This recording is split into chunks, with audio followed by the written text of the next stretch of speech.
அனைவருக்கும் வணக்கம். இன்று தக்கோலம் ஜலநாதீஸ்வரர் திருக்கோவில் பற்றி தெரிந்து கொள்வோம். தக்கோலம் அதாவது தக்கன் என்ற அசுரன் ஓலமிட்டு சிவனை வேண்டிய தலம். அதனால் தக்கோலம். இவ்வூருக்கு திருவூரல் என்ற பெயரும் உண்டு. இங்கே ஈசனின் மூலஸ்தானத்தில் நீரானது ஊறிக்கொண்டே இருக்கும். இதனால் இங்குள்ள இறைவனுக்கு ஜலநாதீஸ்வரர் என்று திருப்பெயர். அம்பிகை கிரிராஜ கன்னிகாம்பாள். பாடல் பெற்ற தலங்களில் மிகத் தொன்மையான தலம்.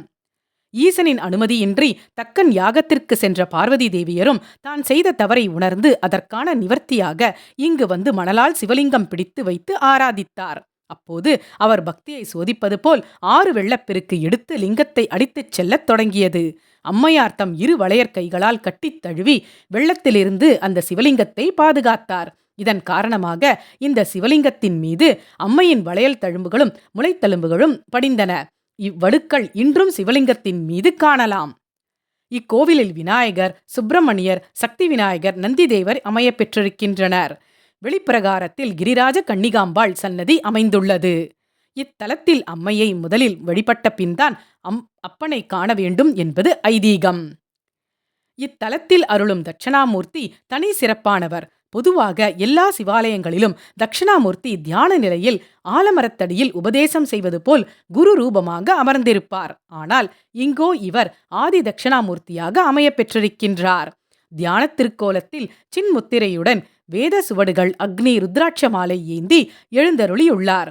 இத்தலம் தம்பதியர் பிணக்கு தீர்க்கும் தலமாகவும் பிரிந்த தம்பதியர் சேர்ந்திட அருளும் தலமாகவும் விளங்குகிறது. ஜலநாதீஸ்வரருக்கு இன்னொரு பெயர் தீண்டா திருமேனி நாதர். அம்பிகை பிடித்து வைத்த திருமேனி.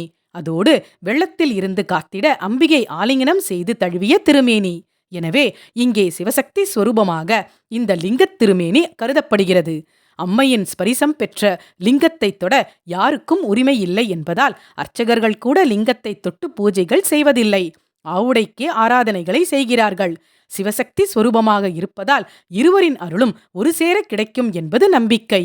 மேலும் குரு அருள் இல்லையேல் திருவருள் கிட்டாது என்பார்கள். இத்தலத்தில் குருவின் அதிதேவதையான தட்சிணாமூர்த்தியே பிரதானமாக விளங்குவதால் இத்தலத்தில் வந்து வணங்குவோருக்கு குரு அருள், திரு அருள் என அனைத்தும் கிட்டும்.